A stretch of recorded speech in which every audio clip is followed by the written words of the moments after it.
You meet someone. They say their name, and seconds later, it's gone.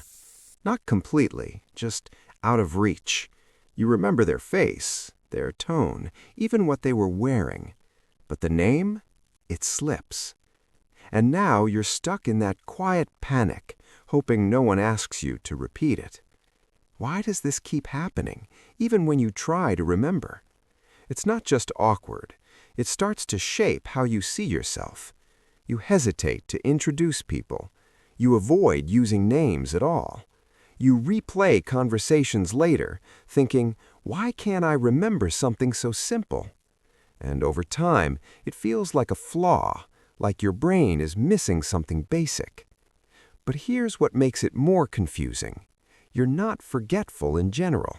You can remember complex ideas, conversations, details from years ago.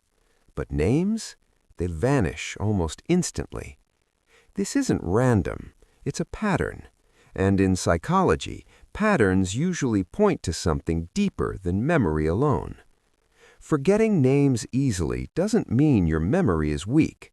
In many cases, it means your brain is prioritizing something else, something it considers more important. Because your mind isn't designed to store everything equally. It filters, it ranks, it decides what matters, often without you realizing it. So instead of asking, why am I bad at remembering names? A better question is, what is my brain choosing instead? Names are actually one of the hardest things for the brain to store, not because they're complex, but because they're meaningless on their own. Think about it. If someone says, "This is Sarah," the word Sarah doesn't carry built-in meaning. It's just a label. Your brain prefers information that connects to something, emotion, story, relevance. Without that, it struggles to anchor the memory. Here's a simple way to understand it. Your memory works like a network of hooks. Every idea, image, or feeling is a hook. The more hooks something has, the easier it is to hold on to. But names? They often come with no hooks at all, so they slide off. Now add another layer. When you meet someone, your brain is busy. It's reading facial expressions, judging tone, monitoring your own behavior, managing social anxiety. This is called cognitive load. Your working memory, the part that holds information temporarily, has limited space. So when it's overloaded, something gets dropped.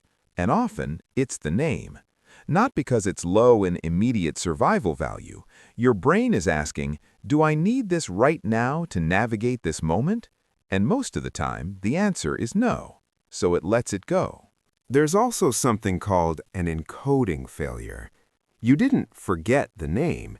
You never fully stored it in the first place because your attention wasn't there when it mattered. Which means the real issue isn't memory, it's attention plus meaning. But that leads to a deeper question. Can you train your brain to treat names differently? Let's shift this, not with tricks, but with how your brain naturally works. Number 1. Attach immediate meaning. What to do? When you hear a name, connect it to something familiar. Why it works. The brain encodes better when new information links to existing memory networks. Example, Ali becomes Ali from school. Aisha becomes Aisha who speaks softly. Now the name has a hook. Number 2. Repeat with intention. What to do? Use their name once in the first 10 seconds. Why it works. Repetition strengthens neural pathways, especially during initial encoding. Example, nice to meet you, Hamza. This isn't just politeness, it's reinforcement. Number 3. Slow down the moment. What to do? Pause for 1 second when you hear the name. Why it works. Attention is required for memory formation. Even a brief pause reduces cognitive overload. Example, instead of immediately responding, let the name land. You're creating space for encoding. Number 4. Visual tagging. What to do?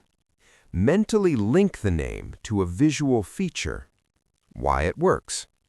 The brain stores images more efficiently than abstract words.